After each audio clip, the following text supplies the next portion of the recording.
Cedar 4 auto upgradation क्या है? क्या ये इस सिर्फ वेटिंग टिकट वाले ही ले सकते हैं या आरएसी वाले भी ले सकते हैं या सिर्फ स्लीपर क्लास वाले ही ले सकते हैं? इसके क्या बेनिफिट है और ये क्या इसके नुकसान है और इसको हम कैसे ले सकते हैं? तो इसी पे मैं आप लोगों को फुल डिटेल दूंगी, फुल जानकारी दूंगी। लेकिन उससे पहले जो भी मेरे चैनल पे नए होंगे वो चैनल को सब्सक्राइब कर लीजिए वीडियो को शुरू करने से पहले। और देखिए, वीडियो को शुरू से लेकर अंत तक देखिएगा, तभी आप लोग को पूरी बात समझ में आएगी। फिर नहीं तो आप लोग उल्टे सीधे कमेंट करेंगे तो आप लोग को समझ में नहीं आएगा, अगर आप लोगों ने पूरी वीडियो और पूरी जानकारी नहीं देखी तो चलिए वीडियो को शुरू करते हैं। देखिए, कंसीडर 4 ऑटो अपग्रेशन क्या होता है, पहले मैं आप लोगों को इसके बारे में बता देती हूँ। मतलब इसका मतलब ये होता है कि लो से हायर में अपग्रेड करना। अब ये कैसे होगा और ये आप लोग को कैसे मिलेगा और किन किन को मिलेगा? देखिए दोस्तों, उदाहरण के तौर पे मान लीजिए आप लोगों ने किसी स्लीपर क्लास की ट्रेन का टिकट ले रखा है, ठीक है, वो कन्फर्म सीट आप लोगों ने ले रखा है।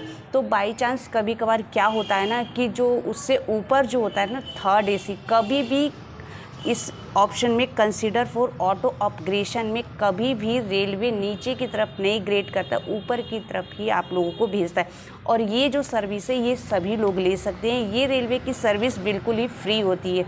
जब आप लोग टिकट बुकिंग करने के लिए जाते हैं तब आप लोगों को इस ऑप्शन पे क्लिक करना होता है। फिर आप लोग जब टिकट कंफर्म होती है तो इसको अपग्रेड कर देता है रेलवे वाला। वो कैसे करता है? अगर आप लोगों ने किसी स्लीपर क्लास की ट्रेन का टिकट कंफर्म ले रखा है, मान लीजिए बाय चांस कभी क्या होता है ना कि जो मान लीजिए ऊपर जो थर्ड एसी क्लास का है या फर्स्ट एसी या सेकंड एसी क्लास में कोई सीट एक खाली जा रही होती है और रेलवे को पता लगता है कि ये सीट खाली हुई है, तो क्या करता है कि जो आप लोगों ने स्लीपर क्लास में जो टिकट बुकिंग करी है ना, उसको अपग्रेड करके आप लोगों को थर्ड एसी वाला सीट आप लोग को दे देता है और उसकी जगह पे कोई वेटिंग वाला होता है, उसको वो स्लीपर की सीट मिल जाती। मतलब कि इस ऑप्शन पे आप लोगों को कभी भी अपग्रेड, अगर आप लोग की सीट होती है तो हायर में ही होगी, लो में कभी नहीं होगी।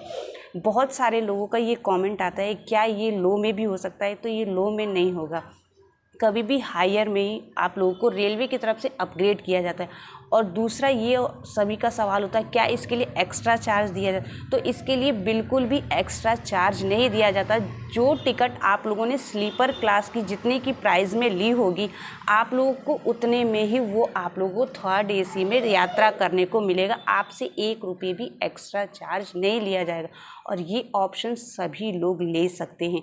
अब बात करते हैं, ये तो स्लीपर क्लास वाले यात्रियों के लिए। अब मान लीजिए किसी ने सेकंड एसी क्लास का टिकट बुक कर रखा है और उसका कंफर्म है, और बाय चांस कभी ये होता है कि किसी स्लीपर क्लास के यात्री का टिकट वेटिंग में होता है, तो वो क्या करता है कि जो आपका सेकंड एसी में वो अपग्रेड करके आपको फर्स्ट एसी क्लास में दे देता है और जिसका वेटिंग होता है वो उसको स्लीपर क्लास में दे देता है। तो ऑब्वियसली मेरे ख्याल से आप लोग बढ़िया से समझ गए होंगे कि कभी भी रेलवे, अगर हम इस ऑप्शन को चूज़ करते हैं कंसीडर 4 ऑटो अपग्रेशन, तो कभी भी हायर क्लास में अपग्रेड करता है, लो क्लास में कभी भी नहीं करता और कोई भी एक्स्ट्रा चार्ज नहीं लेता। जितने का हमारा टिकट होता है उतना ही हमें उस पर ट्रेवल करने को, यात्रा करने को मिलता है। अब बात आती है कि ये जो ऑप्शन है कंसीडर 4 ऑटो अपग्रेशन, इसको कौन कौन से ले सकते हैं? क्या वेटिंग टिकट वाले भी ले सकते हैं या आरएसी वाले या कन्फर्म? देखिए, इसको केवल आरएसी टिकट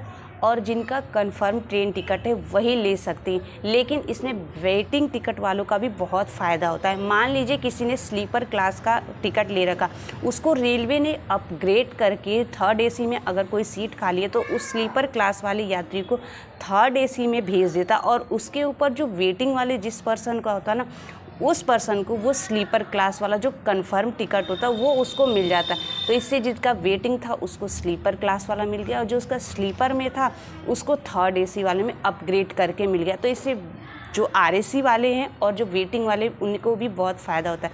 लेकिन देखिए, इसके कुछ थोड़े नुकसान पॉइंट भी है। मेरे हिसाब से तो कुछ नुकसान है, अब आप लोगों के हिसाब से नहीं, वो अपनी राय आप कमेंट बॉक्स में बता सकते हैं। आप लोग को कब नुकसान हो तो चलिए मैं आप लोग को बताती हूँ। पहला पॉइंट ये है, मान लीजिए आप लोग किसी फैमिली मेम्बर के साथ या ग्रुप में ट्रेवल करते हो और आप लोगों ने टिकट बुकिंग करवा रखा है स्लीपर क्लास का, तो मान लीजिए आप लोग का S2 में 1 2 3 नंबर सीट मिला है, 3 सीट आप लोगों को मिला हुआ। उसमें से क्या होता है कि रेलवे अगर अपग्रेड करता है थर्ड एसी में, तो ये ज़रूरी नहीं कि आप लोगों को थर्ड एसी में वो सीट आप लोगों को सीरियल वाइज ही मिले, ऐसा नहीं है। मान लीजिए अगर रेलवे अपग्रेड करता है तो किसी का 23 नंबर सीट मिल जाए, किसी का 25 नंबर मिल जाए, किसी का 2 नंबर मिल जाए, तो इससे क्या होगा कि वहाँ पे आप लोग अलग अलग हो जाएंगे। तो इससे क्या हो सकता है कि आप लोग इंजॉय नहीं कर पाएंगे, तो इससे थोड़ा आपकी यात्रा ख़राब हो सकती है।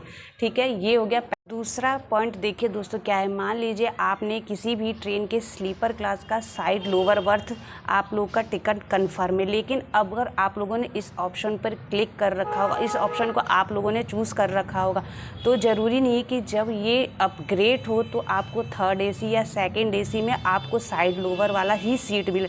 हो सकता है अपर वाला भी मिल जाए, मिडल वाला भी मिल जाए या साइड अपर भी मिल जाए। तो इससे क्या होता है ना कि आप लोगों ने सोच रखा होगा कि हमें साइड लोअर का है, हम तो मज़े करेंगे ये, तो इससे थोड़ा आपका मज़ा किरकिरा हो सकता है।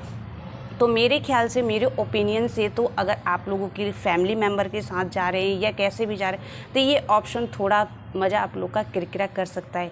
लेकिन आपकी मर्ज़ी, आप लोग इसको ऑप्शन को चूज़ करें या ना करें। अब बात करते, देखिए मैंने बहुत सारी आप लोग को बातें बता दी, आप लोगों की इन सब पे क्या राय, अपनी राय कमेंट बॉक्स में ज़रूर बताइए। लेकिन देखिए दोस्तों, सबसे ज़्यादा फ़ायदा ना वेटिंग टिकट वाला। मान लीजिए कोई ट्रेवल करना चाहता है सिंगल में, तो उसको तो इस ऑप्शन को ज़रूर क्लिक करना चाहिए और इस ऑप्शन को ज़रूर चूज़ करना चाहिए। मान लीजिए अगर वो स्लीपर क्लास में अपग्रेड होता है, तो चाहे स्लीपर में लोअर बर्थ मिले, साइड अपर या मिडल बर्थ, यात्रा तो उसको करनी ही है और वेटिंग से अच्छा है कि वो सीट उसका अपग्रेड होके उसको सीट मिल जाता है। अब बात करते हैं कि ये हम इसको कब और किस कंडीशन में इस ऑप्शन को हम चूज़ कर सकते हैं और कैसे इस ऑप्शन को हम ले सकते हैं। ये दोस्तों, इस ऑप्शन को अगर आप लोगों ऑनलाइन टिकट बुकिंग करते हैं, IRCTC ऐप, वेबसाइट या कहीं से भी ऑनलाइन टिकट अगर आप लोग बुकिंग करते हैं, तो ये आप लोग स्क्रीनशॉट देख लीजिए। आप लोग उस पर ऑप्शन होता है कंसीडर फॉर ऑटो अपग्रेशन, तो आप लोग इसको ऑप्शन को क्लिक कर सकते हैं। दूसरे कंडीशन में अगर आप लोग रेलवे के काउंटर, PRS काउंटर पर जाते हैं टिकट बुकिंग करने के लिए, तो वहाँ पे भी जो आप लोग फॉर्म फिलअप करते हैं उसमें भी आप लोग ये ऑप्शन देखने को आप लोग को मिल जाएगा, उसमें भी आप लोग क्लिक कर सकते हैं। उसके बाद आप लोग टिकट बुकिंग करवा सकते हैं, उसके बाद आप लोग को ये ऑप्शन और ये फैसिलिटी मिल जाएगी। तो इन सभी बातों पे क्या आप लोग को कौन सी बात ये सब बेस्ट लगी, अपनी राय एक बार कमेंट बॉक्स में ज़रूर बताइएगा। और ऐसे ही न्यू जानकारी के लिए आप मेरे चैनल को सब्सक्राइब करना ना भूलें। चैनल को सब्सक्राइब करें और बेल आइकन घंटी का ज़रूर बजा दें, ताकि मेरी जो भी नई वीडियो आए उसका नोटिफिकेशन सबसे पहले आप लोगों को मिले। तो आज की जानकारी वर्धक वीडियो में यही समाप्त करती हूँ, फिर एक नई वीडियो और जानकारी के साथ मिलूँगी। ओके दोस्तों, बाय बाय।